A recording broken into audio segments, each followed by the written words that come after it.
tupate mtoto wetu. Familia more kadak ma Kasarani e kaunti ma Nairobi kwayo kony mondo giyud nyathigi ma jahigni 6 manolal chak jumani.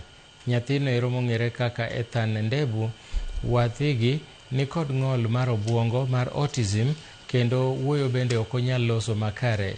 Ethan nonenore mogik tarik 12 dweni ka saa 10:30 mar odhiambo machiegni kod kar odgi ma Acacia Court machiegni kod apaya ma Isipe Kasarani, wach momiyo familia mare buok. E kinde manolal, Ethan norwako sweta ma brown mani kod lainde marachar kendo kod onyasa marateng'.